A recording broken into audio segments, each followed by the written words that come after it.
Então, muito boa tarde a todos. Sejam bem-vindos ao último dia da sessão de comunicações da SEMAT. Já tem algumas edições da SEMAT que é feita essas comunicações de iniciação científica, então é um momento muito legal em que os alunos falam. É uma experiência, para quem não teve essa experiência ainda, é muito válida. E hoje nós vamos começar com o Eduardo Skorfgeier, e ele vai falar sobre, que foi orientado pelo professor Emerson Vitor Castellani, e hoje ele vai nos falar sobre utilizando a fatoração SVD para comprimir imagens. Obrigada, Eduardo. Te deixo com a palavra, tá? Então, boa tarde a todos. Como a professora Helenice já falou aqui o título, né, é meu nome e orientação. Vamos começar. O que é a SVD? É uma sigla em inglês para decomposição em valores singulares. E uma decomposição é você transformar um elemento em uma multiplicação de outros elementos para melhor trabalhar. E aqui a gente vai estar trabalhando com matrizes, decompondo ela em outras três, né, que eu expando elas. Então, de cara já dá para ver que a sigma é uma matriz diagonal, mas as outras também possuem propriedades, né? Então, a matriz A, ela é uma matriz qualquer, a minha matriz U, ela é ortonormal, isso é, as colunas têm norma 1 e são linearmente independentes uma das outras. Isso também vale para minha matriz V, aqui no caso ela é transposta para que seja em linhas associadas aos meus valores singulares, que são a diagonal da sigma. Aqui no caso tem 1 indo até RR, mas eu poderia simplesmente ter colocado sigma 1, sigma 2, e assim por diante.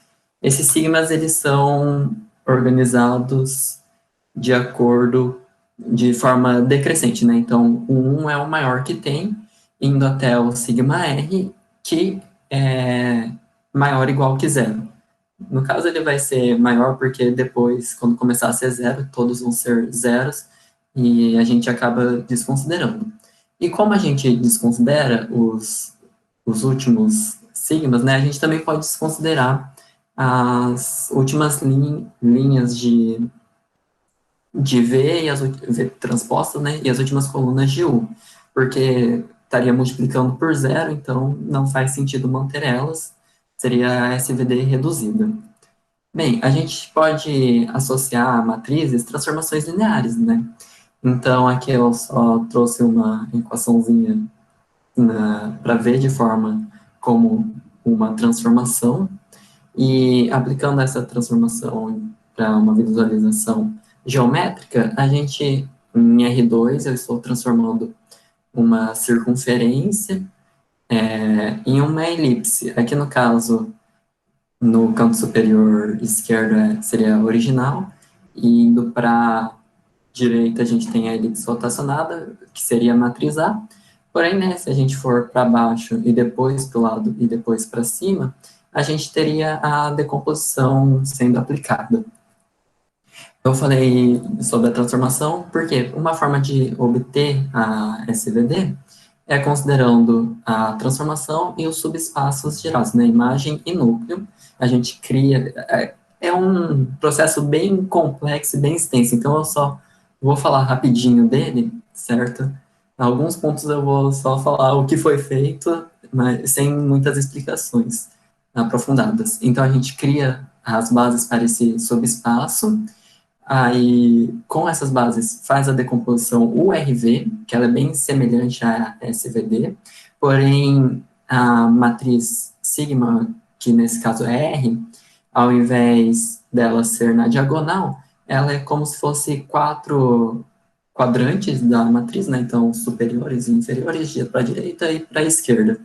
E só o superior da esquerda, ele possui valores não nulos.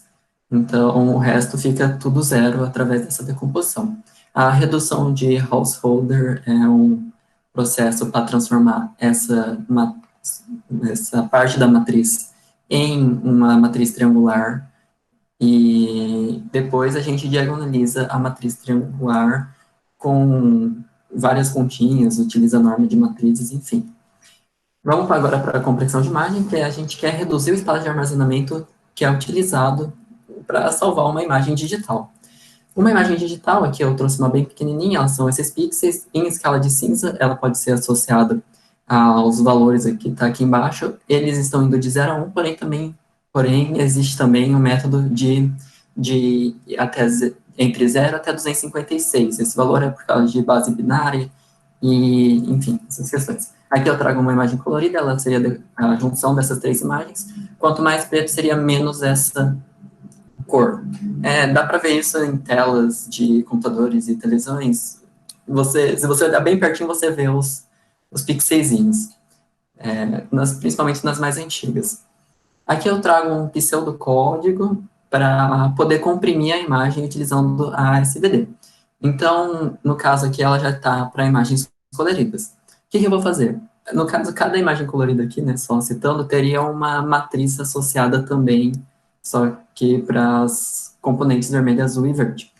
Então, eu vou calcular a SVD em cada uma dessas três matrizes associadas, né, e vou manter uma porcentagem de valores singulares, e juntamente com o que foi, com o que não foi mantido, né, eu vou eliminar os vetores singulares associados. Então, você elimina bastante coisa. Como é uma matriz diagonal, né, você não precisa salvar a matriz inteira, basta salvar como um vetorzinho. Esse é um detalhe bem importante também. E para a descompressão, né, descomprimir, você pega as matrizes que foram salvas depois da exclusão de elementos e refaz a matriz diagonal, faz a multiplicação, você obtém o seu resultado. Aqui a gente tem um exemplo bem comprimido, tá? Então, de uma paisagem que dá para você enxergar ela na esquerda e na direita, você mais ou menos sabe o que tem. O resultado aqui na vertical eu estou quantos por cento de valores singulares eu mantenho, na horizontal a porcentagem do armazenamento utilizado. Vejam que converge para zero, porque se eu excluir todo, eu não tenho que salvar nada, né? Faz sentido. Em verde a gente tem a melhor compressão que eu consegui, em laranja pior, foram testadas 20 imagens de alta resolução. Aí a gente tem a qualidade da imagem, ela pode ser qualitativa, que você avalia ela de forma visual, como eu fiz no meu exemplo. Então, a gente pode dizer se uma imagem está boa ou ruim, ou comparar uma em relação à outra, que foi o que eu fiz. Na medida quantitativa, a gente vai ver a média da diferença numérica entre a original e a resultante. Então, pode ser considerada ali uma distância que a gente faz entre os pontos. Para a compressão JPG, que a gente decidiu comparar, né, se a qualidade era viável, então a gente comparou com o método JPG, que muitos já devem conhecer. Então ele transforma RGB em LUV, que é luminância e cromância. A cromância, o olho do ser humano, ele vê um pouquinho menos, então a gente consegue excluir elementos, como por exemplo, todas as linhas pares, ou todas as colunas, ou ímpares também, tanto faz, ou até mesmo tudo, então você consegue reduzir ela para 1/4 do tamanho original se você fizer as duas exclusões. Após isso, a gente separa em submatrizes de 8×8, aplicando cada uma delas a transformada do cosseno bidimensional, que é um outro processinho de conta bem extenso, então vai passar. A quantização, que é esse resultado, passa por uma divisão e arredondamento. E depois uma leitura em zigue-zague, por causa da transformada discreta, ele joga todos os valores mais importantes para o canto superior esquerdo. Uma coisa que eu não falei é que no começo a gente não vai utilizar mais o de 0 a 1, tá? A gente utiliza de 0 a 256.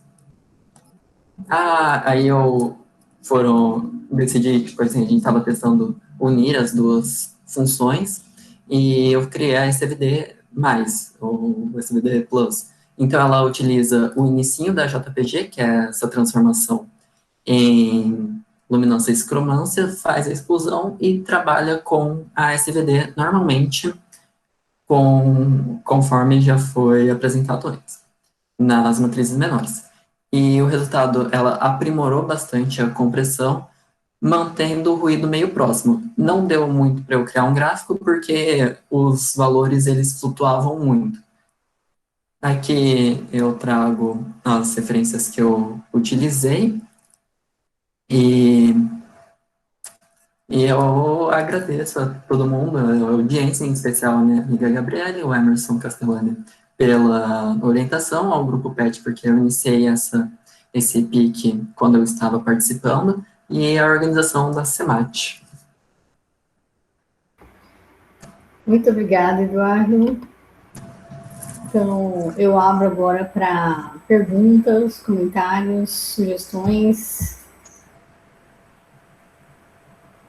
Francisco, pode falar. Oi, Eduardo. Parabéns pela sua apresentação. Eu tenho uma questão que eu fiquei curioso. Existe a possibilidade de fazer a fatoração SVD e parar ela? Bom, não sei se é assim que você faz, né? Se você consegue separar ela antes de calcular os outros P elementos, né? Então, se você quer ficar só com os P valores singulares, você para ela antes de terminar, né? E aí você não precisa ir até o fim. Tipo, calcular Não, todas as fatorações. todas as formas que eu vi, estudei, você acabava calculando todos para depois excluir. Não daria para parar no meio. Oi, Francisco. Interessante. Oi. Posso fazer um adendo aí ao comentário? É o seguinte, a rigor, não sabemos se dá para fazer isso ou não. Porque a gente até deu uma lida no algoritmo, não lembro se foi o Golub ou o Meyer que foi utilizado por essa parte, mas o Meyer, né? Mas a implementação, a gente pegou a implementação da linguagem Julia para esse algoritmo que já estava pronto. Então, não paramos para analisar se é possível fazer uma fatoração SVD, vamos chamar de parcial, vai, né? Que só pega os termos que você tem interesse ali e depois para não ter que nem, já que você sabe que vai excluir aqueles termos, você nem faz o cálculo do restante. Isso daí a gente não chegou a analisar se é possível ou não. Da forma que como ele ordena, né? Então eu acredito que de certa forma você começa com maior e vai decrescendo, né? Não sei, é uma sensação só. Eu também não sei muito do SVD, então. Da forma que eu vi a construção, não me parece ser tão possível. Talvez, se for, são nos processos mais finais, que seria a partir da diagonalização. Não, eu ia falar a partir da diagonalização, mas acho que não, porque sobrariam elementos e eles acabam influenciando em todo o resultado. É porque, assim, esses passos que o Eduardo colocou é meio que o conceitual, né, para você obter a SVD, mas a implementação dos algoritmos é o buraco mais embaixo. Então, o que a gente está falando lá daqueles métodos que foram implementados aí, né, e da linguagem Julia chega. Então, eu não sei, teria que olhar as entranhas da implementação mesmo, ou procurar alguma coisa no sentido do SVD parcial. A gente eu acho que pode ser que tenha alguma coisa assim, né? No processo de obtenção, porque você não vai obter todos os sigmas de uma vez só. Então, você meio que pode analisar o tamanho deles, e se eles forem suficientemente pequenos, você para o processo, porque você sabe que o de baixo, o próximo, vai ser menor. Então, tem isso, você não sabe quantos... não, você sabe quantos tem, você não sabe quantos não nulos tem, né? Você nunca vai saber, né? Só quando fizer tudo. É verdade. Mas você pode tentar parar a partir do momento que eles ficam suficientemente pequenos, né? Para você. Daí você teria algo, né? Pararia parcialmente. Mas eu acho interessante. Eu, particularmente, não me questionei sobre isso e não vi nada, assim. Não procurei nada sobre isso também. Mas é uma questão bem, bem legal essa. Legal. Muito obrigado. Mais perguntas, comentários? Eu tenho uma, eu vou fazer rapidinho, que a gente já está no horário de fechar, mas é só se, por exemplo, você comparou com o método JPG, né? Uhum. E dá pela imagem saber qual, por exemplo, a característica da imagem para saber qual método seria melhor? Bem, eu vou trazer aqui, tá o outro PDF agora, né? Tá. Então, aqui eu tenho alguns exemplos, então, os seus estados de algumas JPG que você consegue variar um pouquinho. É um processo mais difícil de variar, mas esses seriam os seus estados e da imagem já reconstruída. E aí, SVD, calma aí, PDF carrega. E não é tudo borrado assim, tá? É o PDF que não quis carregar. Mas visualmente você sim consegue ver a diferença e também calcular pela. Tanto. Aí apareceu. Então você consegue ter as imagens tão boas quanto ou tão ruins quanto você queira. E aí, fazendo comparações na questão de armazenamento, você consegue falar que a JPG seria um método melhor. Legal, Eduardo. Parabéns pelo trabalho. Foi muito bom, muito esclarecedor, muito motivador também. Parabéns, tá? Então vamos agradecer o Eduardo.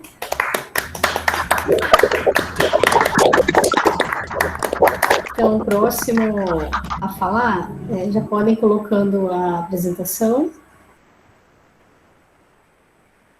A Laís, Mariana, Rafael, Tatiane. E quem vai falar primeiro é a Laís? Isso? Então, só para eu ter uma ideia, vamos falar todos na sequência. Isso. Já vai passar com o mesmo texto, passar de um para o outro, né? Então, eu vou falar o nome de todos e aí vocês já fazem a dinâmica já de... Então, a gente tem o prazer de apresentar agora o trabalho Atividades Desenvolvidas Remotamente no PIBID, na temática WEM. Participantes desse projeto que vão falar hoje são a Laís, a Mariana, o Rafael e o Vinícius, e foram os orientadores, foram a Tatiane de Souza Teixeira e a Mariana Moran Barroso. Então, eu passo para vocês a palavra. Boa tarde a todos. Meu nome é Laís e, juntamente com a Mari, com o Rafael e com o Vinícius, somos bolsistas do PIBID UEM. E nessa apresentação vamos mostrar e falar como tem sido o desenvolvimento das atividades do PIBID remotamente, devido a todo o contexto da pandemia. E participar do projeto pelo meio remoto deu a todos uma perspectiva diferente, tanto para nós bolsistas, quanto para as professoras supervisoras e coordenadoras. E falando brevemente das nossas reuniões semanais, porque infelizmente não dá para falar sobre tudo, debatemos vários textos, assistimos documentários, vídeos, e todos eles agregaram muito na nossa formação como futuros professores, no nosso desenvolvimento. Debatemos assuntos como didáticas para o ensino da matemática, o porquê e a importância de se estudar matemática, e também como as professoras supervisoras estão adaptando seu trabalho ao meio remoto. E também as professoras supervisoras relataram a dificuldade no acompanhamento do aluno, né? Devido ao meio remoto, que tudo ficou muito superficial em relação ao aluno e não dá para saber o que o aluno aprendeu ou não.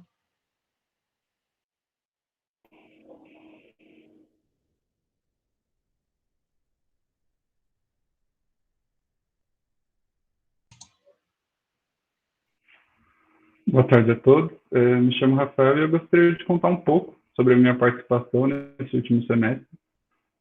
Nós tivemos diversas atividades e elas, de uma maneira geral, se resumiram em duas formas: síntese ou discussões. A síntese que fizemos me fez perceber e enxergar assuntos que aparentavam ser de fácil compreensão. Um dos últimos textos que tivemos como atividade falava sobre frações, que é algo que eu acreditava saber explicar para qualquer pessoa por se tratar de algo simples. E quando eu comecei a ler o texto e perceber os desafios que nos eram propostos, eu comecei a entender que saber explicar ia além de saber o conteúdo em si. E sobre as discussões em cima de documentário, palestra, elas foram essenciais para que eu pudesse sair da bolha que eu estava. Eu estudei a maior parte em escola particular, e isso me fez achar que a vida de um professor era a média dos meus professores. Porém, ouvindo as professoras que atuam na rede pública, eu pude ver e sentir um pouco de como é a realidade vivida por um professor. Os desafios que passam dia após dia. Eu acredito que se eu fizesse uma lista dos documentários que mais me fizeram refletir sobre a profissão, em primeiro lugar estaria o documentário Pro Dia Nascer Feliz, que me fez ver fora da realidade o que eu vivi.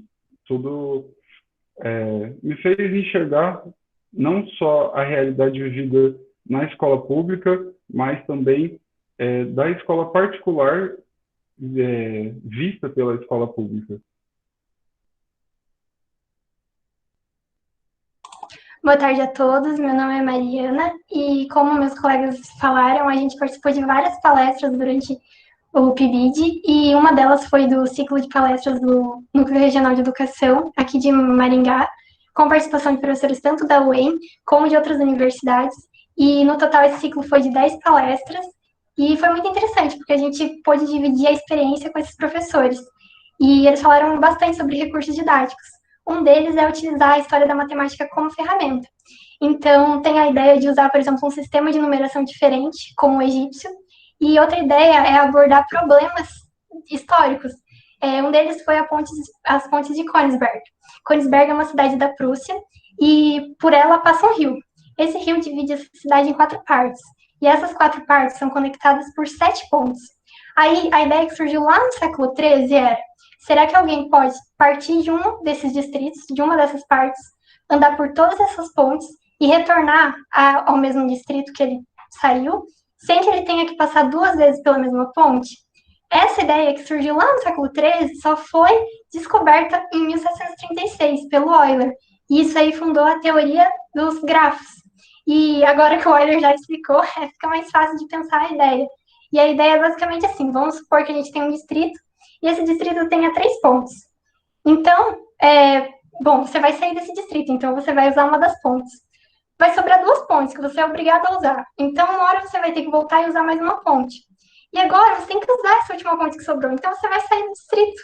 Ou seja, se o número de linhas que ligam esse nó for ímpar, não tem como você voltar de onde você saiu. E, bom, basicamente foi essa a ideia que o Euler descobriu.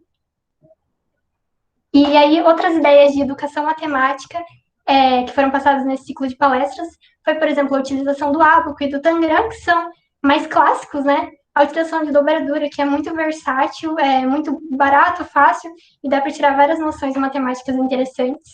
Outra ideia também é o canteiro geométrico. Foi uma atividade que os alunos gostaram bastante, por ser interdisciplinar, então os alunos pensaram na noção de razão e proporção, e depois puderam plantar as plantinhas ali. Então, foi uma ideia que prendeu os alunos no conceito.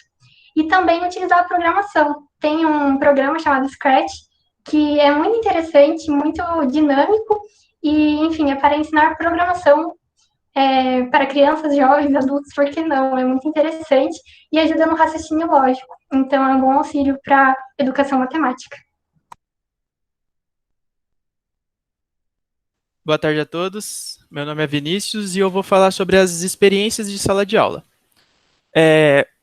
Começando pela participação, a nossa participação ela se deu unicamente pelo meio remoto. Nós utilizávamos o Google Meet como plataforma de interação com os alunos e nós tínhamos aulas... As aulas não eram semanais, as aulas podiam acontecer uma semana, não acontecer na outra, não acontecer várias semanas. Essas aulas aconteciam das 1h20 até as 2h, geralmente, e a gente acompanhou uma turma de 8º ano do Colégio Estadual Santa Maria Goretti, aí de Maringá, com a professora Tatiane. Nós assistimos algumas aulas e ajudamos na preparação de algumas atividades. Por exemplo, nós fizemos um quiz com o Carro, que abrangiu todo o conteúdo do trimestre que os alunos viram. Então, serviu assim, ele seria aplicado, não foi, mas serviu como uma revisãozinha para os alunos. Outra atividade que nós participamos, que foi muito legal, foi a participação do conselho de classe. Esse conselho permitiu que a gente visse qual é o ambiente que o professor participa nessas discussões. E a gente nunca tinha visto, nós somos alunos de primeiro ano, então foi uma experiência muito legal, todo mundo gostou demais. Sobre as aulas, nós assistimos 3 aulas. Uma foi sobre equações, uma foi sobre números racionais e outra foi uma revisão geral. Nessas aulas, a professora geralmente utilizava da apresentação de slides, imagens ilustrativas, principalmente no conteúdo dos números racionais. Ela utilizava como base o site do Khan Academy, que traz uma revisão bem completa do conteúdo, mas ela contava principalmente com a participação direta dos alunos. Toda vez ela fazia questão que os alunos respondessem as questões, chamavam eles, falavam, você está aí, fulano, responde isso aqui para mim, e assim. Sobre a participação dos alunos, os alunos nem todos os alunos conseguiam participar das meets. A professora geralmente tinha que realizar a busca ativa. O que é a busca ativa? A busca ativa consiste em você, no professor, ir atrás do aluno. Basicamente é isso. O professor vai ligar para os pais, vai ligar para o aluno, vai mandar o WhatsApp, para que o aluno venha, para que tenha a possibilidade do aluno vir, se ele tiver disponibilidade. Ela contava também com a ajuda dos alunos. Porém, esses alunos que estavam nas aulas, eles eram muito participativos. A gente via que toda vez que a professora perguntava, eles faziam questão de responder, falavam, professor, eu estou aqui e tal, e eles gostavam muito. Então, a gente vê que as aulas presenciais fazem falta. Bom, é isso, a gente queria agradecer a participação de todos, agradecer ao CAPES e as professoras supervisoras e as coordenadoras. Muito obrigado. As referências. Nós que agradecemos, obrigada a todos, Laís, Mariana, Vinícius, Rafael. Falaram super bem, muito bom ver o que pôde ser feito, né? Certamente o alcance do PIBID é muito maior do que vocês tiveram a oportunidade dele atingir, mas é o que temos no momento. Abro para perguntas, comentários. Antes que o pessoal abra alguma coisa, vocês já comentaram rapidamente, o Vinícius comentou rapidamente sobre a questão da pandemia, da participação dos alunos. Vocês conseguiram perceber assim, a dificuldade enfrentada pelos alunos e pelos professores nesse momento? Então, professora, a gente não conseguiu observar muito isso porque as aulas elas aconteciam de vez em quando. Elas não tinham uma programação. Geralmente era gravada? Não era gravado e não era obrigada a participação. Então, aparecia quem queria. Era... As meets, né? Desculpa. As meets, isso. As meets porque aconteciam. Os alunos eles tinham que assistir as aulas do Aula Paraná, né? E aí essas aulas de meet eram acompanhadas pela professora mesmo, e ela marcava semanalmente. Eu não sei se Aula a professora Paraná era pela televisão? Isso, pela televisão e pelo YouTube. Pode continuar, Vinícius. Então, as meets, desculpa, gente, as meets não eram obrigatórias, tá? Então, assim, a professora não tinha muita noção do que estava acontecendo, era mais pelas atividades que eles entregavam. E aí acabava que quem estava na meet eram justamente os interessados, né? Quem tinha disponibilidade, quem poderia estar ali, né? Mais perguntas? Comentários? Eu levantei a mão aí, Vinícius. Tá desculpa, não te vi. Não, eu só queria parabenizar a todos vocês pelo trabalho. Um trabalho bastante interessante, todos os alunos são de primeiro ano, né? E eu queria puxar a orelha, porque o Rafael, a Laís, eu não vejo esse pessoal na aula, né? Assim, eu sei que eles vão para aula, eu sei que eles não frequentam a aula, mas eu não vejo. A Mariana também, né, Mariana? No primeiro semestre, não vi. O Vinícius está sempre lá, sempre falando, sempre participando. Mas parabéns para vocês, um excelente trabalho. Um Parabéns prazer mesmo. conhecê-los visualmente, né? E a gente espera que vocês possam ter a experiência que é a presencial, né? A estar lá de verdade. E parabéns para vocês, tá? Porque Vamos agradecer. lá eles obrigavam o pessoal a abrir a câmera. Eles abrem a câmera para mim? Não, eles não abrem a câmera para mim. Vamos agradecer. Obrigada.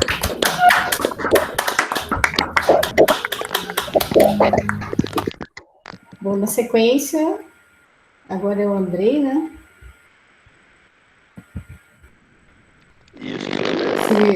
Se vocês puderem do PIBID tirar a apresentação, por gentileza. Obrigada. Andrei, você já pode colocar, se você quiser.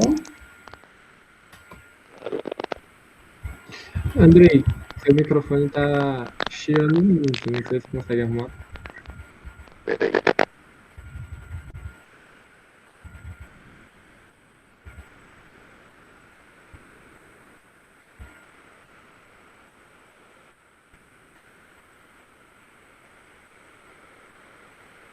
Acho que agora melhorou. Acho que sim. Se você está melhor, sim. Pode colocar a sua apresentação. Eu tô colocando, mas é que meu computador não é lá essas coisas. Ah, tá. É só para saber se está em processo. Tá no processo aqui. Já cliquei, agora só falta ele querer ser clicado, né? A gente entende bem. Tem que esperar as engrenagens rodar, né, Andrei? É difícil. É complicado, cara. A manivela hoje está muito dura para ser mexida. Aí, uma aba apareceu. Calma aí, gente. Me desculpem por isso. Sem problemas.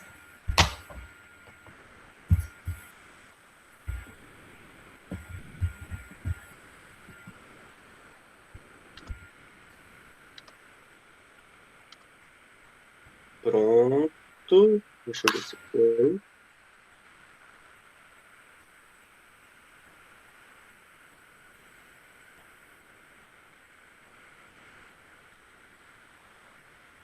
Aí.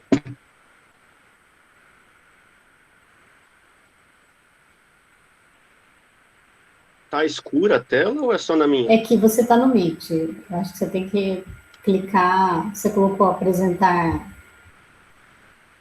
Apresentar a tela toda, provavelmente, não? Apresentar a tela toda, ou se você colocou apresentar uma janela, Não. ou. Vocês estão vendo? Agora sim. Agora foi. Sim. Você consegue colocar isso, tela cheia, a apresentação, Eu tinha feito, mas é o computador, né? Pronto. Tá ótimo, Andrei. Gente, então é um prazer receber a próximo aluno que vai falar, é o Andrei Donomin. Então, seja bem-vindo, Andrei, e ele vai nos falar, orientado sobre o professor Marcelo Escudeiro Hernandes, e ele vai nos falar hoje sobre a resultante, uma ferramenta algébrica para calcular a interseção de curvas. Passo a falar para você, Andrei. Exato. Primeiramente, boa tarde a todos. Hoje eu decidi trazer aqui uma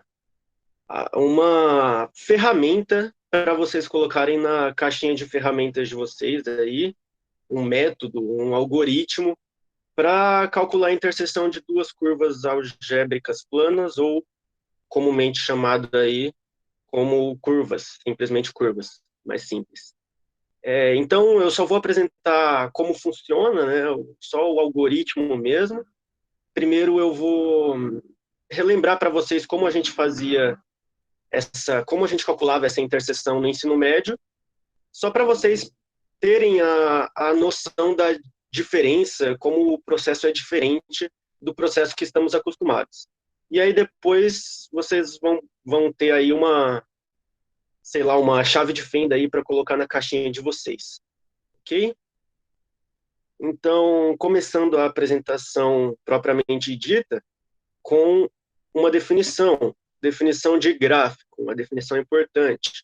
Vou apresentar aqui 2, 3 definições só para a gente poder se situar mais ou menos, tá bom? Então, dada uma aplicação de A em B, sendo A o domínio e B o contradomínio, o conjunto G de F, que vai ser o gráfico de F, é o conjunto que tem a cara como sendo X e F de X, né, esses pares ordenados aí, e o X como pertencente do conjunto A, tá bom? Do domínio. Sua apresentação saiu. Oh, meu Deus do céu. Aí é complicado, né?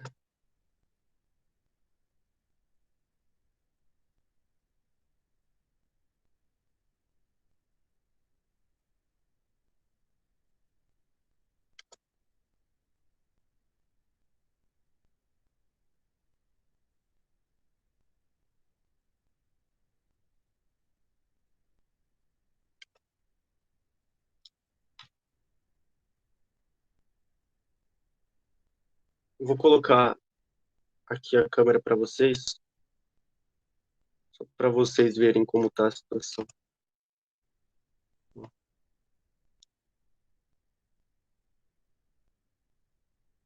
Se você tiver com problemas todo mundo que está assistindo concordar, se tiver alguma coisa que você está tentando acertar, a gente pode fazer uma inversão. O que vocês acham? Não, o problema é o meu computador mesmo, sabe? Mas pode ser. Tentar apresentar pelo celular. Desculpa, Caio, não deu para ouvir o que você falou. Tá. Se você tiver os slides no celular, dá para tentar apresentar pelo celular.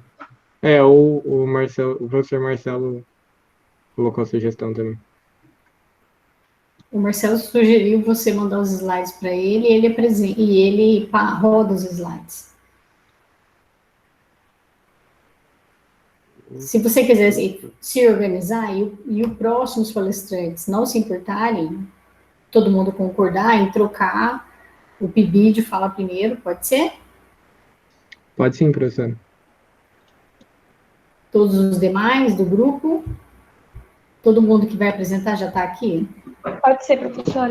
Pode ser sim, professora. Pode ser também. Pode ser, Andrei?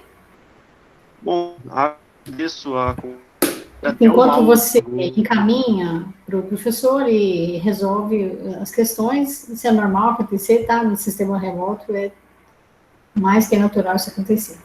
Então,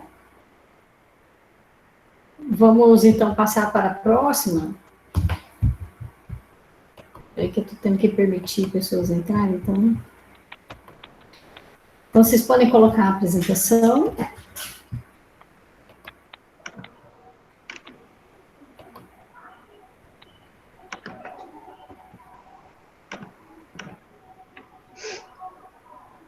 Tá aparecendo? Tá abrindo.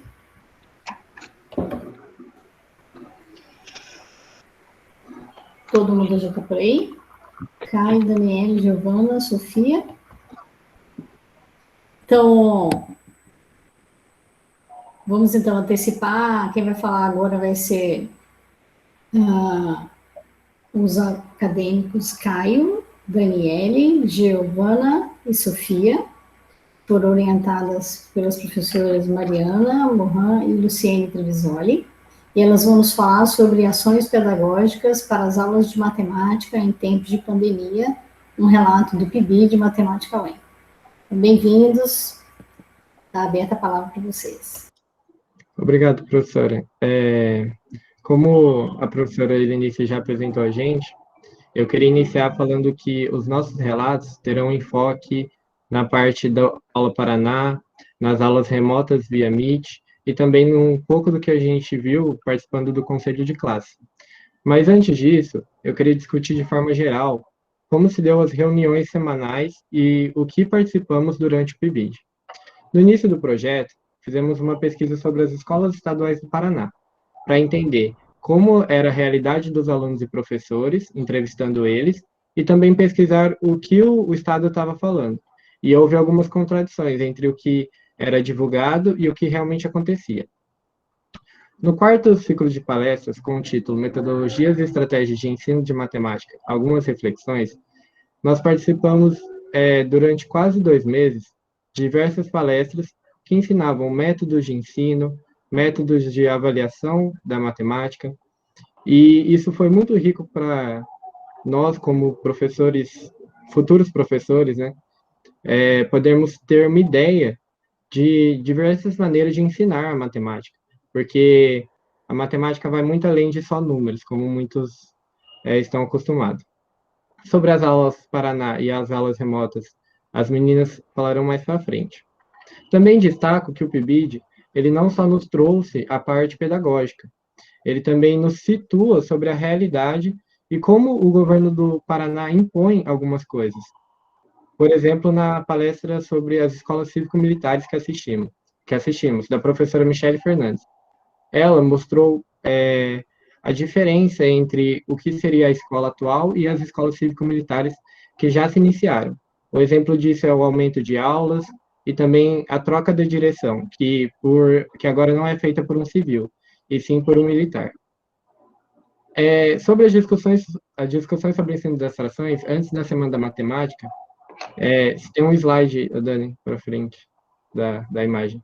Essa imagem é sobre a nossa reunião, e a gente discutia que o ensino de frações pode ser feito de diversas maneiras, como os alunos, por aproximação, entender o que é uma fração, utilizando objetos, e de diversas formas. Agora, a Sofia vai falar um pouco sobre as aulas remotas. Oi, gente, boa tarde. Eu sou a Sofia. Eu vou falar um pouco sobre como foi essa experiência do acompanhamento das aulas via Meet. O meu grupo acompanhou o 7º ano do Colégio Estadual Santa Maria Goretti, junto com a professora Tatiane. E, bom, por conta da pandemia do novo coronavírus, foi mais pertinente que as aulas continuassem remotas. E isso possibilitou para nós, pibidianos, a oportunidade de conhecer melhor as plataformas online de ensino. A principal delas, o Google Meet, foi utilizado para termos as aulas ao vivo e manter esse contato com os alunos, mesmo que à distância. E as plataformas que auxiliaram nas aulas do Meet, como o Khan Academy, que é um site bastante útil para montagem de aulas, tem separados por disciplinas, por séries, e ele também tem exercícios propostos, desafios, e tem alguns vídeos breves que são bem bacanas para serem passados durante as aulas, que inclusive nós utilizamos em algumas com a professora Tatiane. E o site do PET, que é um site de simulações, muito interessante. Nós utilizamos em uma aula sobre igualdade, e foi uma aula bem receptiva, foi muito legal de ver a participação dos alunos. Nós fizemos uma simulação de uma balança, igual essa da imagem, e eu acho que mais do que nunca é muito importante tentar ter uma aula menos maçante, uma aula mais ilustrativa, por ser remoto para as crianças. E acho que, assim, ter essa oportunidade de ver como vai a linha de raciocínio dos alunos, ver as dúvidas deles, temos contato também com as professores que são muito mais experientes que nós, que possibilitam nossa formação como futuros docentes, torna esse projeto muito rico, foi uma experiência super positiva, mesmo que sendo um pouco atípica e não presencialmente, como normalmente seria. E também nós participamos, além das aulas do Meet, das aulas Paraná, que a Giovana vai comentar em seguida com a gente. Boa tarde, pessoal. Meu nome é Giovana. Eu vou falar um pouquinho sobre as aulas Paraná. Bom, devido a essa pandemia, nós, pibidianos, não conseguimos acompanhar as aulas presencialmente, né? Também não teve essas aulas. E com isso, a gente acompanhou as aulas Paraná e as aulas do Meet, como a Sofia disse anteriormente. Bom, as aulas do Meet eram disponibilizadas pelo YouTube e também pelos canais de TV aberto, né? E a importância das aulas na televisão é que muitos alunos não tinham acesso à internet, não tinham computador, conseguiam ver essas aulas pela televisão. E juntamente com essas aulas, né, eram disponibilizados trilhas de aprendizagem. O que seriam essas trilhas? Seriam alguns exercícios, né, baseados na aula da semana, que tinha no site, né, que os alunos resolviam e mandavam de volta para as professoras corrigir. Com essas aulas, a gente conseguia fazer uma comparação entre as primeiras que teve e as últimas. Inicialmente, né, por causa da pandemia, as pessoas, o governo e tudo, não tinha ideia como abordar isso, como abordar essas aulas. Então, as aulas eram muito cansativas, eram mais ou menos 45 minutos de aula, assunto em cima de assunto, e as crianças não estavam conseguindo aprender muito bem, né, entender o assunto. E comparando com as últimas aulas, né, até na metade, assim, percebemos que foi diminuindo, foi para 25 minutos de aula, tinha um tempo para os alunos responder as atividades, né, tudo ali. Bom, agora a Dani vai falar um pouquinho com vocês sobre o conselho. Boa tarde, gente, eu sou a Daniele, e eu vou comentar um pouquinho sobre o conselho de classe que a gente participou com a professora Tatiane. O objetivo do conselho de classe é que os professores discutam sobre o rendimento dos alunos em cada disciplina, mas por causa desse contexto que a gente está vivendo, eles comentavam que foi bem mais complicado, porque o contato entre os professores e os alunos foi muito menor em relação ao que é presencialmente, né? Então, por exemplo, às vezes o professor mandava mensagem para o aluno e não obtinha resposta, mandava mensagem para a mãe, também não tinha resposta, às vezes o aluno não entregava as atividades, então foi bem mais complicado de avaliar nesse sentido. Eles também comentaram sobre alguns casos de alunos que, por exemplo, esse da imagem que eu estou mostrando, é um aluno só que entregou atividades com caligrafias totalmente diferentes. Também teve aluno que entregou alunos, né, que entregaram atividades muito parecidas. Em consequência disso, as notas de alguns desses alunos aumentaram muito em relação ao que era no presencial, porque às vezes nem era ele mesmo que estava fazendo. Uma das maiores discussões que a gente percebeu no conselho foi sobre a diferença entre as notas entre algumas disciplinas. Então, os professores tinham um pouco de dúvida no que providências tomar com um aluno que vai muito bem em umas matérias e muito mal em outras. Então, teve muitos alunos que, por exemplo, tiravam 8 em ciência e 3 em matemática. Então, daí teve bastante discussão sobre que providências tomar, teve que fazer votação, esse tipo de coisa. Então, em conclusão, a gente percebeu, os professores falaram bastante também, que nesse contexto que a gente está vivendo, foi bem mais complicado de avaliar o aluno e ter um contato com o aluno.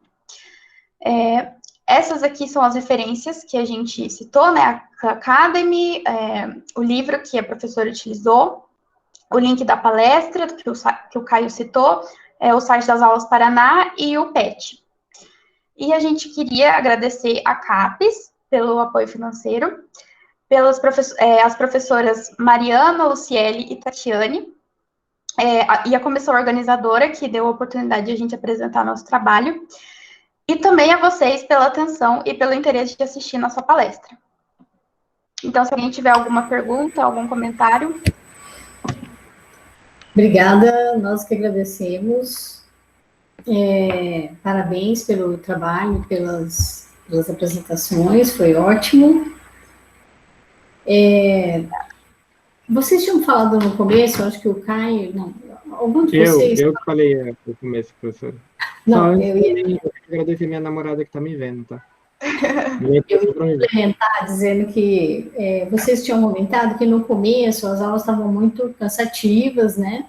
Eu imagino que ainda não tinha se organizado, muitos alunos começaram a desistir, e vocês acham que essas novas metodologias, essas novas plataformas que foram utilizadas, esse processo de adaptação e de troca foi relativamente rápido ou não? Vocês acham que demoraram muito a conseguir um modelo melhor? Acho que foi a Giovana que tinha falado sobre isso, né, Giovana? Sim. Foi sim. Bom, só um comentário, Eunice. O nosso projeto começou em outubro. Então, eles já vivenciaram o processo que essas aulas já tinham modificado. E essas aulas eram as aulas gravadas no Aula Paraná. Então, quando começou a ter as aulas no Paraná, as aulas gravadas, né, lá no canal da Aula Paraná, elas estavam mesmo muito rápidas, sem tempo para o aluno pensar, sabe, sem ter um tempo que geralmente a gente tem dentro da sala de aula, né, presencialmente. E aí, por isso que depois foi vendo que estava tendo muitas mais dificuldades, e aí essas aulas foram modificadas. Mas o nosso projeto já começou Já começou no processo... Quando já estava mudado já. Então fica difícil comentar. Deixa eu comentar rapidinho. Que, tipo assim, quando a gente começou, a professora Tatiane, que é a nossa coordenadora, ela pediu pra gente ver as primeiras aulas, sabe? Mesmo que esteja no finalzinho do ano, a gente viu a primeira, a segunda e até a terceira aula tem a aula Paraná. E não dava pra gente muito acompanhar esse processo que você perguntou, porque, tipo, a gente pulou do primeiro, né, lá pra, sei lá, pra 90, né, aula, entendeu? Tipo, então foi uma mudança, tipo, tava 45 minutos e depois foi pra 25, já teve totalmente uma mudança. Então, não dá pra responder com muita precisão, sabe? Mas foi basicamente isso que a professora Luciane comentou. Mas só fazendo uma comparação também, quando a gente acompanhou as primeiras aulas Paraná, o professor não parava de falar, daí passava o exercício e continuava falando. Então, os alunos tinham que fazer ali na hora, enquanto o professor estava falando. E depois, a grande mudança foi a diminuição desse tempo de 45 para 25, que foi o que a Giovana destacou, e também um tempo para os alunos fazerem atividade. Na verdade, chegou um momento que eles tiveram que reprisar conteúdos que eles já tinham vistos, porque foi passado tudo de uma vez. Então, em 3 meses, se eles continuassem naquela pegada, digamos assim, de 45 minutos, em 3 meses ia acabar o conteúdo do ano inteiro. Por isso que teve essa diminuição e também Que é esse tudo muito tempo para os alunos novo, né? fazerem. É que era tudo muito novo e muito. Você só sabe se a experiência vai dar certo depois que você começa a experimentar, né? Alguém mais tem pergunta? Eu tenho mais uma coisinha, mas vou abrir para as outras pessoas, se tiverem algum comentário, pergunta. Vou só complementar que, na verdade, foi no outro que vocês, na verdade, o outro grupo do PIBID que falou sobre o Scratch, mas talvez vocês, como participam, né, de um modo geral, tenham ideia se esse tipo de programa, de programação, eu conheço, os meus filhos brincam com o Scratch, se isso já está sendo realmente utilizado, se tem sido uma ferramenta ou se é algo que ainda os professores não conseguiram trabalhar com os alunos, que se vocês souberem falar alguma coisa sobre isso. É que sobre o que eles citaram, o Scratch foi na palestra, né? A gente teve uma Na palestra, palestra. Não mas está eu sendo acredito, aplicada ainda. mas eu acredito que devem ter professores, eu não sei se a professora Luciele pode confirmar isso. E também, como não tem nenhuma professora supervisora aqui presente, mas devem ter professores que usam sim o Scratch, ensinam. Na verdade, ele é bem alto. Para as crianças que têm uma habilidade muito boa com essas coisas, você consegue aprender sozinho, né? Ele já tem Ele é bem intuitivo, né? Ele é bem intuitivo, bem legal. O que eu conheço de pessoas que estão utilizando é quando fazem pesquisa com a utilização da tecnologia para o ensino de matemática. Mas eu não conheço assim, pessoas que usam como uma metodologia, sabe? O que eu conheço são as pesquisas que estão sendo realizadas, né, pesquisa de mestrado, doutorado, e que usam como uma das ferramentas. Legal. Mais perguntas? Então, se não, vamos agradecê-los. Parabéns pelo trabalho.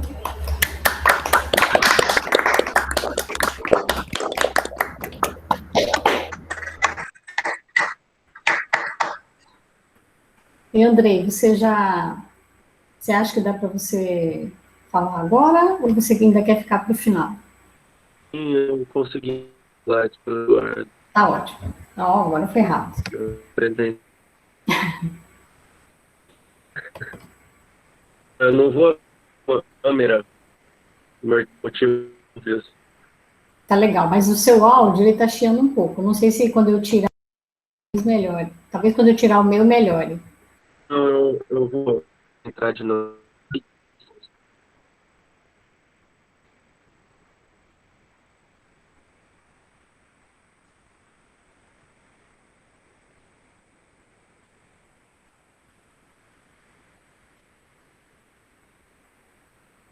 Tudo bem? Quando eu tirar, a gente testa.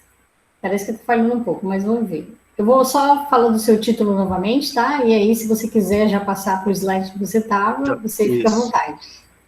Então, o Andrei vai retomar, né? Ele estava falando sobre a resultante, uma ferramenta algébrica para calcular a interseção de curvas. Bom, pessoal, desculpa, né? Aí, foi incômodo, mas continuar. Pode passar, Eduardo, por favor. Isso. Então, a gente tem a definição de a intenção é um conjunto de pontos que gráficos. Andrei, o seu áudio realmente está falhando bastante, assim, não está dando a sequência. Aquela hora, se você fez alguma troca que ajudou. Eu estou usando o celular. Só um minuto.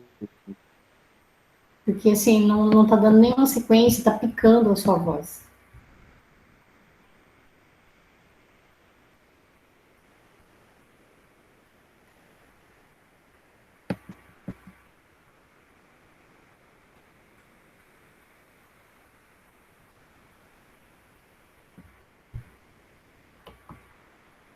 Teste de novo. Agora melhorou.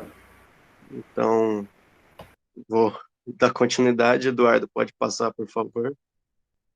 E então, a gente sabe que esse conjunto, já pelo ensino médio, a gente sabe que esse conjunto pode ser vazio, finito ou infinito, né? Vazio, no exemplo de duas retas paralelas em R2, por exemplo, finito com, sei lá, uma parábola e uma reta cortando, e infinito com as funções seno e cosseno de x também tem infinitos pontos nesse conjunto. Pode passar, Eduardo. Então, aqui eu vou relembrar só rapidamente como nós fazíamos para calcular a interseção no ensino médio. Nós temos a função f e g, a lei da função f é x² e a lei da função g é x mais 1. Pode passar, Eduardo. Dessa forma, como as duas leis são iguais a y, né, iguais a f de x, nós podemos igualar as duas e, desse modo, nós achamos o x e o x', né, como vocês preferirem, que são as abscissas dos dois pontos de interseção. Então, nós podemos substituir, né, em uma das leis, e dessa forma nós achamos todos os pontos do conjunto dos pontos de interseção. Basta substituir. Pode passar. Deixei aí como exercício para vocês. Pode passar. Mais um. Isso. E agora, entrando na questão da resultante de fato, ele é um método pouco conhecido, a gente não vê na graduação, pelo menos eu não vi. Eu vou explicar aqui mais ou menos como ele funciona. Nós selecionamos uma das variáveis do polinômio para ser um coeficiente, parte do coeficiente. E então nós tentamos encontrar os valores da outra variável para os quais f de xy e g de xy, y admitem raiz comum. Eu coloquei o x minúsculo para mostrar, para deixar claro que ele é parte dos coeficientes, e o y é a variável. Se nós olharmos do ponto de vista geométrico, a gente está querendo encontrar as projeções sobre o eixo x dos pontos que estão na interseção. Então, essa é a ideia da resultante. Pode passar, Eduardo, por favor, obrigado. Aqui nós temos a definição formal da resultante. Uma coisa bastante interessante é que uma exigência que a gente pede é que precisa ter só um anel comutativo, então não precisa pedir que seja complexo o conjunto, né, ou que seja os reais, por exemplo. Não, basta ser um anel comutativo e nós conseguimos calcular a resultante. A resultante é dada por um determinante, como vocês podem ver aí. Se nós temos dois polinômios que definem as curvas, nós calculamos a resultante calculando o determinante dessa matriz. Essa matriz eu iria explicar agora, mas por questão de tempo eu vou explicar no exemplo mesmo, para ficar mais claro para vocês essa definição, tá certo? Vai ficar mais fácil de compreender. Pode passar, Eduardo. E volta, por favor. Esses espaços em branco, na verdade, são preenchidos com 0, tá? Mas eu não coloquei zeros para não carregar a anotação. Pode passar de novo. Aqui nós temos uma proposição importante. Se nós temos dois polinômios, a gente vai ter que a resultante vai ser igual a 0 se somente se os coeficientes líderes desses polinômios ambos forem 0, ou se a f e a g admitem fator comum não constante. Aqui o Eduardo apresentou quarta-feira sobre fator comum não constante, vou pular também essa parte. E aqui uma proposição bastante importante também, que diz que o grau da resultante nada mais é que o produto dos graus dos polinômios. Pode passar. Porém, a resultante tem um pequeno problema quando a gente trabalha no R2. O problema é que pode ocorrer pontos de interseção com a mesma abscissa. Por exemplo, o ponto, sei lá, ponto com coordenadas 1 e 3, e ponto com coordenada 1 e 4, tem a mesma abscissa, que seria igual a 1. E isso vai ser um probleminha. Pode passar, Eduardo. Vou mostrar esse problema nesse exemplo. Então, agora eu vou explicar como é que calcula a resultante, né, de fato. Nós temos os dois polinômios, e nós vamos copiar os dois polinômios, um de cada vez. Na primeira linha do determinante, a gente vai colocar os coeficientes do primeiro polinômio, tá certo? Na segunda linha, a gente vai deslocar esses coeficientes uma coluna para a direita e fazer isso tantos quanto for o grau da G. Como o grau da G, nesse caso, é 2, nós vamos fazer isso somente em duas linhas. Ou seja, copia os coeficientes na primeira linha, depois na segunda linha desloca uma coluna para a direita e copia os mesmos coeficientes. Acabou o processo na curva F, visto que o grau da G é 2. Agora, tendo em vista que o grau da F é 2, nós vamos fazer o processo análogo com o polinômio G. Nós vamos copiar os coeficientes na terceira linha, e depois fazer só mais uma vez, tendo em vista que o grau da F é 2. Na quarta linha, nós vamos copiar esses mesmos coeficientes, porém deslocando uma coluna para a direita. E assim sucessivamente, certo? Nesse caso, o determinante dessa matriz deu x² vezes x menos 1 ao quadrado. Aqui nós podemos ver que a multiplicidade da raiz zero é 2, visto que o x pode ser escrito como x menos 0 ao quadrado, ok? Então, a multiplicidade da raiz x igual a 0 é 2, e da raiz 1 também é 2, tá bom? Aqui, o esboço do gráfico das duas curvas, para vocês compreenderem melhor. Observem que ali na origem do sistema, nós temos um ponto de tangência, tá? Isso mesmo, Eduardo, muito obrigado. E na abscissa igual a 1, nós temos dois pontos de interseção. Os dois têm a mesma abscissa. Pode passar, Eduardo. Aqui a gente pode a gente pode entender a multiplicidade 2 da raiz x igual a 0 por causa da interseção, da tangência, desculpa. Da tangência causada pelas duas curvas, certo? Vou repetir. Então, a multiplicidade da raiz x igual a 0 pode ser interpretada causada pela tangência. Porém, a raiz dupla x igual a 1 também tem expoente 2, né? Multiplicidade 2. E ela não tem tangência nenhuma. Só que os dois pontos estão com a mesma abscissa. E isso é ruim, porque a gente não pode falar com clareza quais são os pontos de interseção. Pode passar, Eduardo? Se a gente fizer a troca, como eu tinha comentado anteriormente, de x por y, se nós olharmos o coeficiente e a variável de modo trocado, né, nós vamos ter que o determinante da matriz vai ser essa expressão aí. E aí nós temos dois problemas. Um problema é que nós temos expressões diferentes, né? Se trocar x por y, isso não é bacana. E o segundo problema é que, às vezes, a multiplicidade da raiz, a abscissa das raízes dos pontos de interseção vão ser iguais.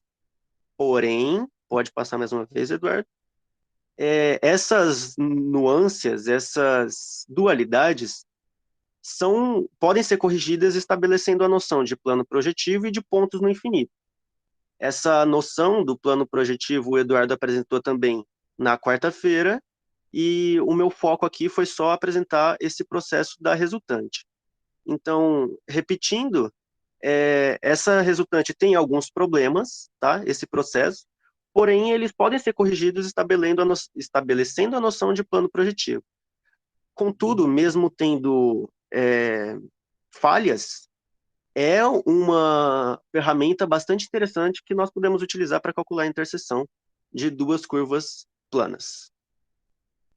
Agora, as referências, a primeira referência é o livro que a gente usou como base na minha iniciação científica.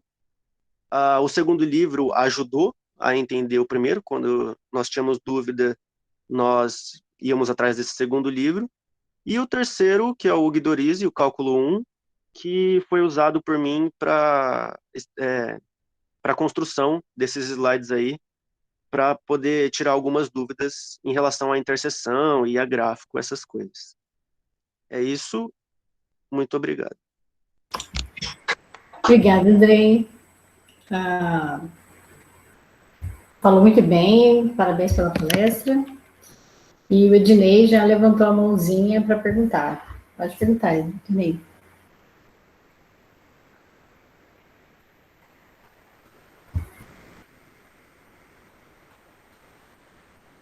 Quer perguntar, Ednei? O seu microfone está mutado. Agora eu estou falando aqui que nem um bobo e... Tá.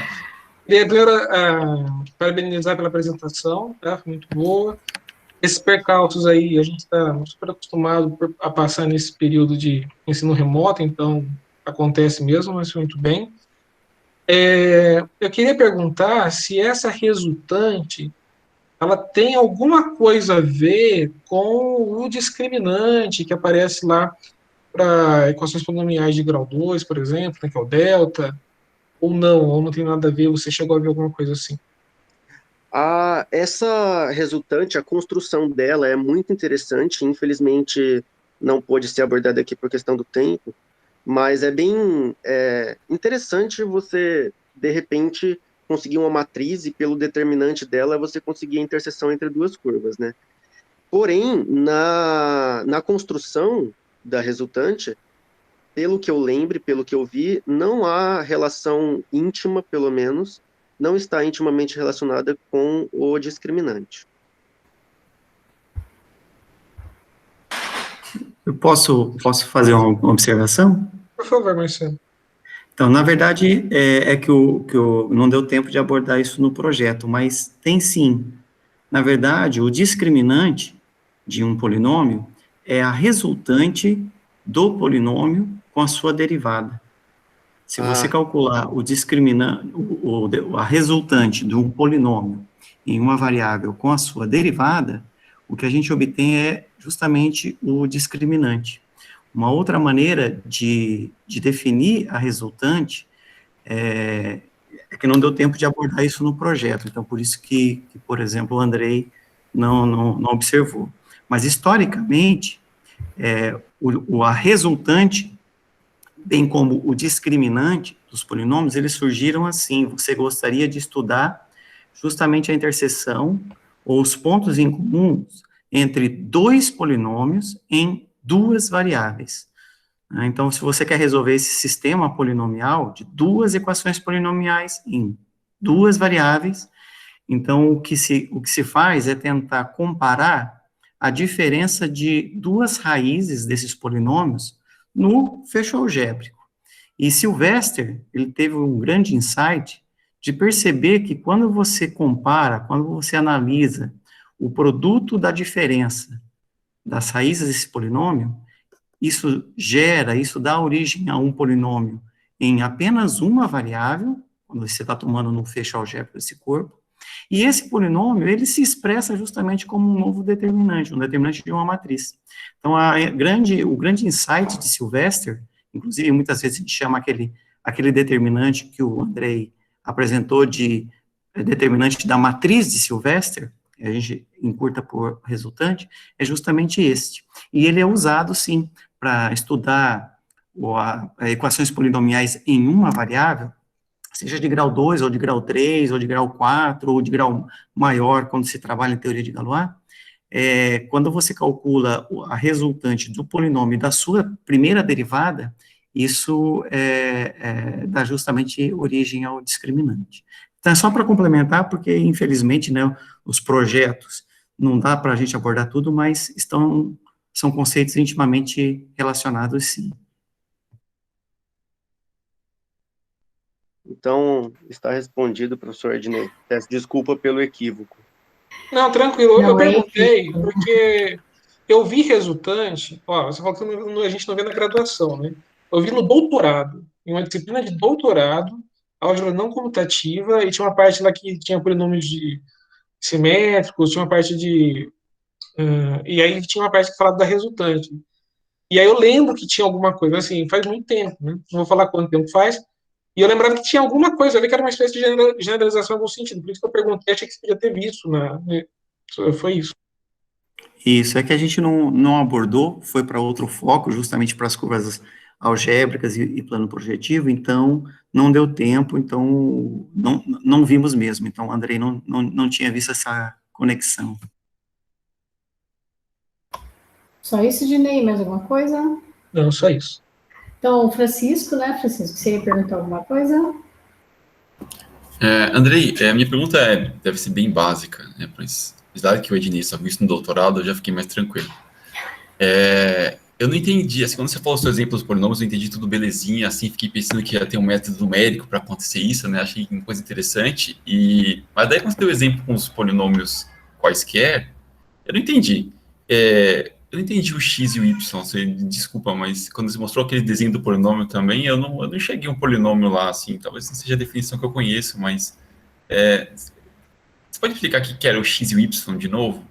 Sim, não consegui entender. Se vocês quiserem voltar com a apresentação, talvez fique mais fácil explicar. Vou apresentar, só um minutinho. Então, enquanto o Eduardo consegue aí, vou introduzindo a minha fala. O x, naquele caso, no caso do exemplo, fez parte dos coeficientes. Então, nós olhamos para o x como se fosse um coeficiente. Isso, perfeito. Exatamente. Então, por exemplo, na curva f, nós podemos colocar o y quadrado no primeiro termo, tá? Para ficar mais fácil. E aí nós teríamos que o coeficiente do y quadrado é 1, o coeficiente do y a 0 seria 0, certo? E o termo independente, digamos assim, seria o x quadrado menos 2x. Perfeito. Entendi. E por que aparece um círculo na... Y elevado a 1, desculpa. 0 vezes y elevado a 1. Sim, eu agora entendi. E por que aparece um círculo no desenho? Porque Pode voltar, Eduardo, por favor? A curva f, o polinômio de curva f, define uma circunferência em R2. Basta jogar no GeoGebra ou fazer aquelas contas de raio e o conjunto de zeros. O conjunto de zeros de f e de g. Tá. Não só a curva algébrica sempre se você olha como um polinômio mesmo, ele é uma parábola normal, né? Para cima, assim, não consigo chegar. É como conjunto de zeros. As curvas são definidas como sendo o conjunto de zeros dos polinômios. Entendi. Infelizmente, eu não pude definir aqui o conceito de curva. Não, perfeito. É como se fosse uma curva de nível de um polinômio com variável x e y. Sim. Curva de nível 0. Ok. Uhum. Perfeito. E a mesma coisa para g. Tá. Ok. Muito obrigado. Já entendi. É que eu entendo as perguntas, peço desculpa, mas é por conta do tempo, né? Não dá para abordar muito bem. Não, tá certo, todo mundo entendeu. Só eu que fiquei encapengando essa parte aí, porque eu não estava esperando outro polinômio. Mas não, imagina. Muito obrigado. Nós que agradecemos. Obrigada, Andrei. Então, vamos agradecer o Andrei pela palestra.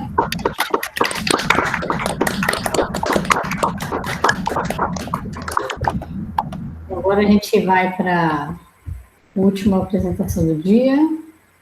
Júlia, tudo bem, Júlia? Pode colocar a sua apresentação. Professora, tudo bem? Só um segundo.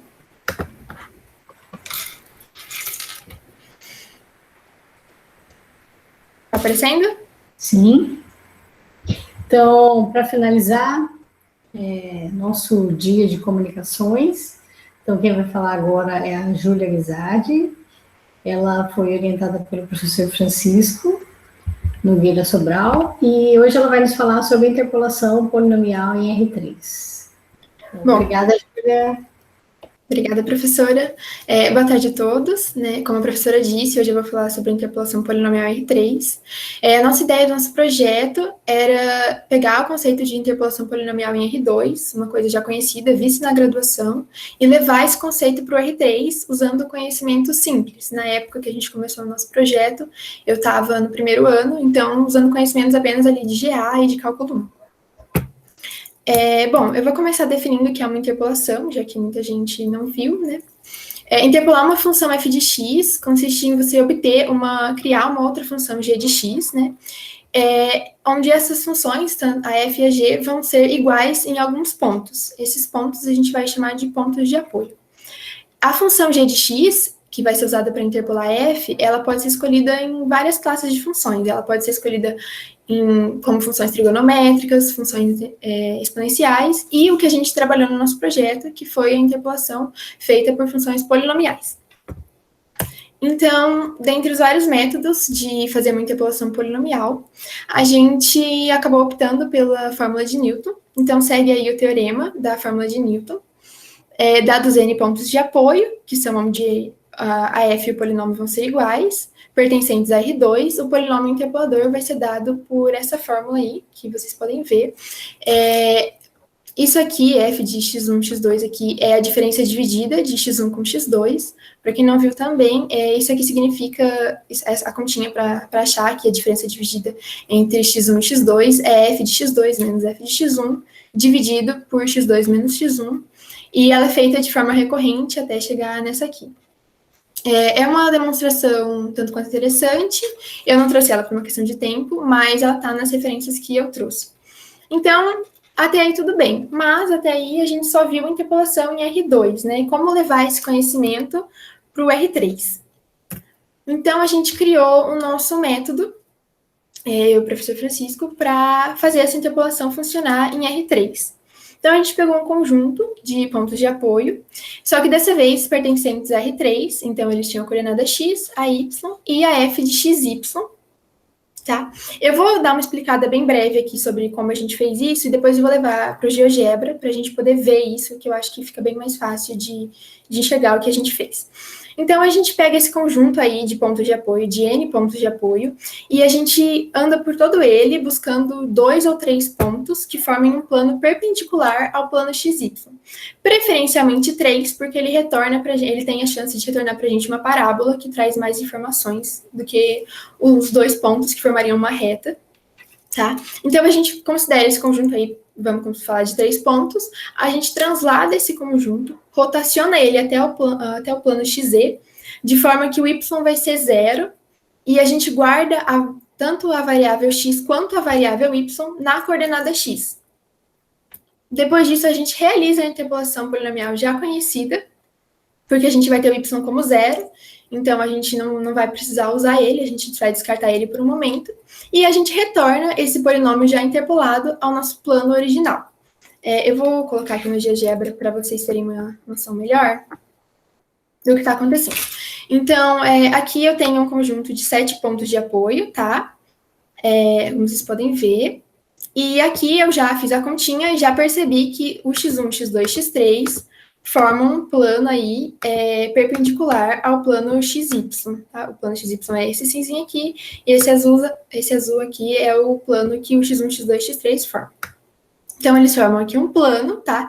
Então, formando um plano, eu posso fazer aí a nossa interpolação através deles. A primeira coisa que eu vou fazer, como eu disse, eu vou transladar esses pontos, deixa eu tirar esses 3 para não ficar confuso. Eu vou transladar esses pontos de modo que o x1 vai ficar aqui só com z, ele vai ficar como x e com y igual a 0, tá? Então, eu trouxe eles para cá, e os outros dois têm que andar de semelhante modo, obviamente, estou trabalhando com conjunto, eu faço a mesma conta em todos os pontos. Depois disso, eu ainda tenho aqui coordenada x, y e z, né? Eu vou rotacionar esses 3 pontos, de modo que eles fiquem aqui no x somente. Então, eu rotaciono eles. Todas essas contas que eu estou falando foram feitas com cálculo simples de GA. Tá? Eu rotaciono eles para cá, tá? Então, agora eu tenho aqui no plano XZ, se a gente olhar aqui de frente, a gente consegue ver que ele está como se fosse aqui o X e aqui o F de XY, né? Então, aqui eu consigo, de fato, calcular a interpolação. Tá? Daí eu vou achar o polinômio aqui que interpola esses 3 pontos, que no caso foi uma parábola. Só que essa parábola, ela interpola esses 3 pontos, né? Mas ela não interpola os nossos 3 pontos originais. Então, eu rotaciono ela de volta ao nosso plano original, tá?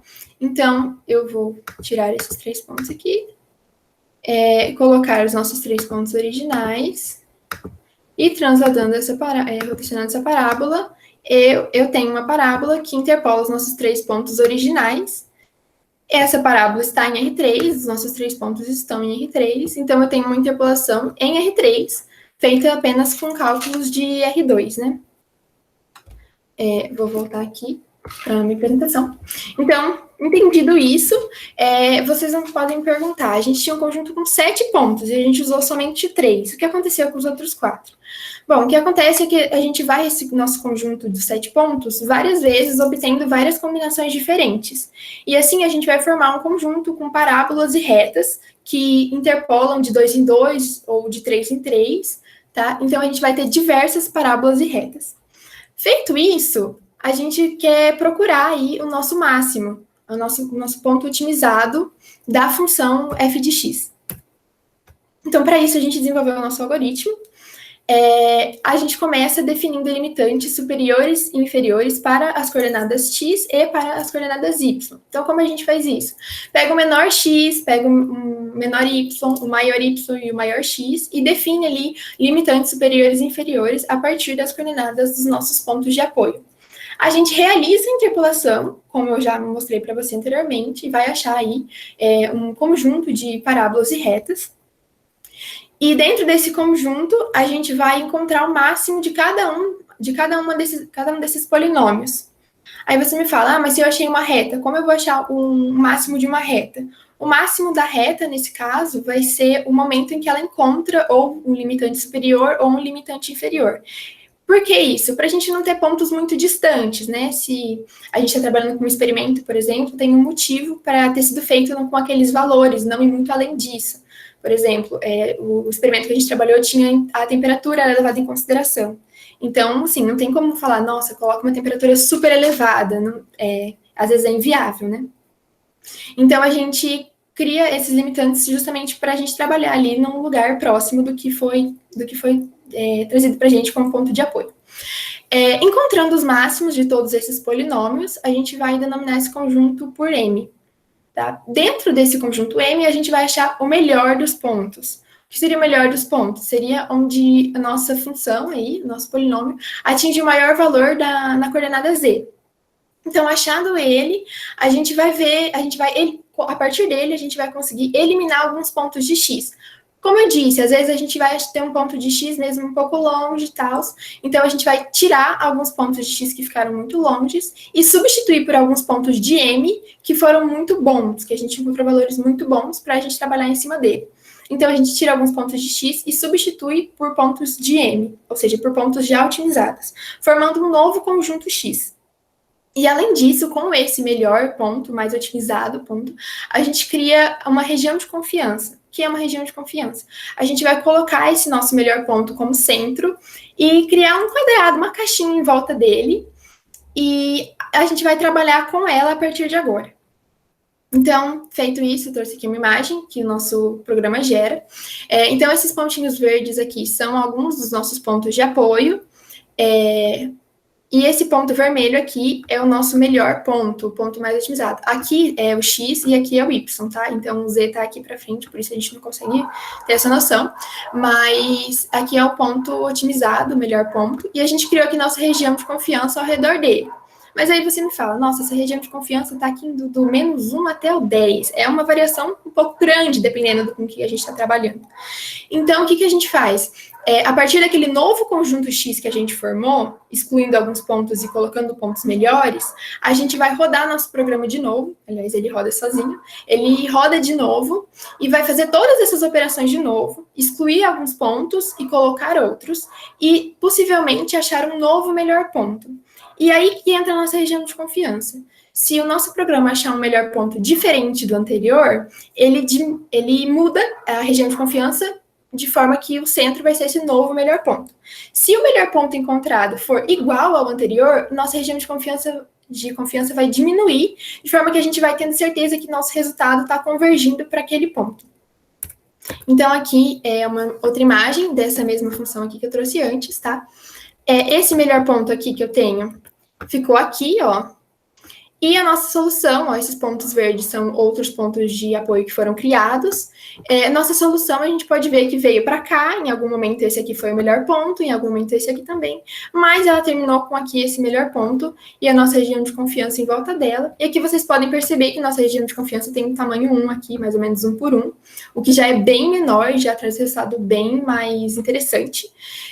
E o tamanho da região de confiança que vai ser devolvida, né, que nossa função devolve, é de acordo com a pessoa que coloca os dados no programa. Então, a pessoa que vai usar o programa consegue escolher aí quando ela quer que a região de confiança esteja satisfatória. Esse foi nosso projeto, dando uma passada por cima. Aqui estão as minhas referências. São alguns livros de GA, como eu disse, e alguns livros de cálculo numérico também. É isso, muito obrigada pela atenção e caso alguém tenha alguma pergunta, estou à disposição. Obrigada, Júlia. Parabéns pela apresentação. Obrigada. Então, perguntas?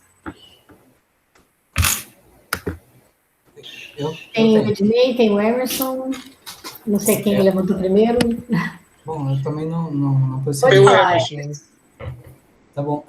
Bom, antes de mais nada, parabéns, Júlia, pelo trabalho e a exposição foi muito boa, tá? Obrigada. A única coisa que, assim, pelo título, eu estava esperando uma técnica ali da determinação da superfície passando por aqueles pontos. Mas a impressão que eu tive é que aquela técnica inicial, ela era para gerar essa superfície localmente, e daí você trabalhava com a região de confiança, mas já no contexto de otimização, que seria uma outra coisa. Eu estou errado ou foi isso mesmo? Bom, eu vou tentar responder essa pergunta, mas talvez o professor Francisco saiba falar melhor do que eu. Inicialmente, a gente até tinha uma ideia de construir uma superfície, mas conforme a gente foi avançando, a gente acabou definindo, a gente percebeu que a gente tinha várias parábolas e retas que não necessariamente formavam alguma coisa a partir delas, né? Então, a gente preferiu deixar isso de lado e trabalhar desse jeito que eu falei, que a gente achou vários melhores pontos e foi trabalhando em cima desses melhores pontos encontrados com figuras, sim, planas, né? Em R3, porém figuras apenas de 2 dimensões. Talvez o professor Francisco saiba responder você um pouco melhor. A gente nunca cria superfície, mesmo porque a Júlia não tinha ainda conhecimento de como fazer a superfície. Ela está estudando isso agora e é uma coisa bem cabeluda, né, em termos de Newton. Então, a nossa ideia foi trabalhar com parábolas e retas mesmo. Então, ela fez todas as combinações e uma coisa que faltou ela falar é que ela encontra o máximo e mínimo dessas curvas que ela encontra. Quando é a reta, ela bate numa das bordas, tem escapatória, e aí ela escolhe os 5 melhores, levando em consideração o valor do polinômio, e só com esses melhores que ela escolhe, que ela calcula a f, né, que era o objetivo. Então, quando ela fala o centro ali, o vermelhinho, não era o melhor dos polinômios, é o melhor dos pontos que ela já separou dos polinômios, que a f, né, que nesse caso era a função de Booth, era melhor. Certo, impressionantemente funcionou. Não, parece funcionar, mas isso daí já vai no sentido de achar... resolver problemas de otimização, né? Não é uma coisa que a gente já está pensando num contexto geral de interpolação mais, né? Não. O objetivo sempre foi minimizar, maximizar nesse caso, né? A função. Tá. Então, assim, é meio que uma interpolação em R3 dedicada à otimização. Sim. É construção de modelos, de modelos utilizando interpolação polinomial, mas os modelos estão no R3. É isso aí. Tá. Sim. Não, Os pontos estão R3, isso. Tá, não, tudo bem. É porque, assim, quando, num primeiro momento, aquela extensão do caso real, ela me faz pensar numa superfície passando pelos pontos, né? Tipo, Então, eu não sei se existe mesmo, se você calculou o polinômio interpolador de verdade, né, superfície que interpola aquele cara, de verdade, aquela curva que ela calculou vai estar lá nessa parábola. A gente até se perguntou isso, mas eu não sei. Não sei para todas, né? A reta certamente não está, mas se eu calcular um polinômio de grau de dimensão 2, né, com duas variáveis ali, eu não sei se aquela parábola tá em cima dele, sabe? É só um corte de um hiperplano passando por ela. Mas, de qualquer forma, a gente simplificou a vida fazendo só uma coisa que a gente não sabia. Claro, bacana, tá excelente, parabéns, tá bom? Obrigada. Ednei? A minha fala é um pouco no sentido que o Emerson falou, porque pelo título eu também tinha a impressão de que ia se tentar fazer uma interpolação de superfície, né, para aquilo. Tinha uma superfície de função polinomial que melhor aproximasse a... Eu até ia perguntar uma coisa, mas então o projeto é outra coisa. A minha outra coisa que eu percebi, quando você vai fazer a interpolação ali, meio que você mata, né, a coordenada z dos seus pontos, né, para tentar procurar essas retas e parábolas, né, você olha elas de cima, certo? Sim. Então você meio que... E aí o que te interessa, eliminando a coordenada z, quais são os pontos que estão numa mesma direção. Aí o que eu fiquei pensando é, do ponto de vista prático, se você pega dados, por exemplo, né? Em geral, vai para parábolas, eu acho que em geral só porque seria muita coincidência, né? Ter 3 pontos ali e você possa traçar um plano, tem um plano vertical contendo esses 3 pontos, não? Então, a gente trabalhou com um experimento real, que nosso começo do nosso projeto foi trabalhando com um experimento real, então a gente começou ali olhando para valores reais, como eu disse, tempo, temperatura e o desenvolvimento de uma bactéria, mas, por incrível que pareça, assim, tem resultados, eu não estudei eles especificamente, mas a gente chegou a ver, que mostram como é melhor a gente... Os experimentos feitos serem numa certa linhagem, assim, digamos assim, eles têm um formato, você olha assim, olhando de cima, tirando a coordenada z, eles têm ali um certo formato que dá, sim, para formar várias parábolas, por incrível que pareça, isso é bem possível. Então eles já vêm, os pontos já vêm assim. Você escolhe as coordenadas x e y de maneira que socorra e você mede a z, seria uma coisa mais ou menos assim? Ou não? Desculpa, você pode repetir? Eu não entendi. Você escolhe as coordenadas x e y dos seus pontos de maneira mais adequada, e aí você está preocupado em determinar a coordenada z deles, então, somente. Eles não são tão... Você tem um controle sobre as primeiras coordenadas dos pontos que você está tomando, do ponto de vista de um experimento real, só. Sim. Nos experimentos que a gente fez com funções já conhecidas como a função de Buff, a gente criou, sim, pontos que a gente sabia que iam formar... parábolas, né? Mas os experimentos reais, que a gente viu também, eles também já vêm em formatos que é possível criar parábolas, sim, eles também já vêm de uma maneira apropriada que faça mais sentido trabalhar. Os x e y são só variáveis independentes, se é isso que você perguntou, Ednei, e o z, ela é dependente.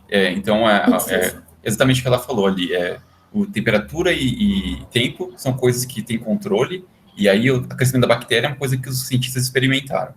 E os dados que ela viu, em particular, os cientistas gostam, né, da área de biológicas, assim, eles fazem todos os experimentos antes, porque daí eles usam uma técnica estatística lá que funciona muito bem quando os pontos têm certa característica. E as características que eles gostam os pontos geralmente formam uma cruz, vamos dizer assim, dentro de uma elipse. Né, mais ou menos isso. Então, pelo menos ali a gente tinha pelo menos umas 4, 5, até 6 parábolas que a gente tinha. Depois, quando o algoritmo andou, perdemos tudo, né? Aí, geralmente, tinha 1 ou 2 parábolas no meio do caminho. Outra pergunta, mas você poderia ter mais de 3 pontos. Se você tem controle de escolha sobre esses pontos, você poderia escolher de maneira que tivesse 4, 5 no mesmo plano, e aí você teria uma interpolação de grau maior. Isso já chegaram a ver ou não? Então, quando a gente foi desenvolver nosso algoritmo, a gente viu que a gente podia ter essa possibilidade, mas por uma questão de ficar mais, assim, dentro dos conformes, a gente acabou escolhendo só de 3 em 3 mesmo. A gente tem nosso programa, né, o o algoritmo está implementado em Julia, ele verifica se formam de 3 em 3, e daí se não formam de 3 em 3, ele vai para as combinações de 2 em 2. Mas não, a gente não colocou pontos 4, 5, por uma questão, talvez, de ficar mais simples, mas também porque acredito que daí seja um pouco, como o professor disse, cúbicas são um pouco mais complicadas de implementar ali, para o meu conhecimento de primeiro ano, pelo menos. Ok. Só um comentário, Francisco. Eu concordo com você que as cúbicas são bastante complicadas de se implementar, mas uma saída para um futuro, né, não obviamente agora, para obter a superfície seria trabalhar com um spline, né? Porque por mais que você faça a interpolação ali por cúbicas, sobre uma certa quantidade de pontos, depois você vai atribuir aquela colagem suave. Então, de fato, é a mesma ideia do spline, no caso bidimensional, numa dimensão maior. O problema é a parte cúbica para determinar. Você só vai conseguir fazer isso se você tiver bastante informação, né? Mas eu não enxergo spline em muitas dimensões. Eu já tentei estudar isso e nunca consegui entender. Então, vamos conversar depois sobre isso. Assim, eu preciso de mais tempo para pensar na sua sugestão. Mas obrigado. Parece uma coisa interessante.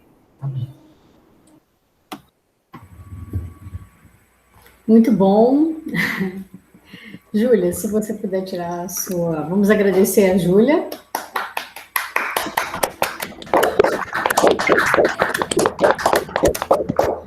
Então, gente, encerramos, né, com chave de ouro, as comunicações. Eu acho que foi muito produtivo. Muito interessante o trabalho dos alunos. Os alunos apresentaram muito bem, estão de parabéns, tá? Falaram muito bem, com muita segurança, com muita coisa. Parabéns mesmo, parabéns aos orientadores. E a gente se vê à noite, no encerramento da SEMAT. Então, obrigada. Você vai tirar foto, Dinei, ou não? Vamos tirar, né? O pessoal abre a câmera. Eu vou encerrar a gravação.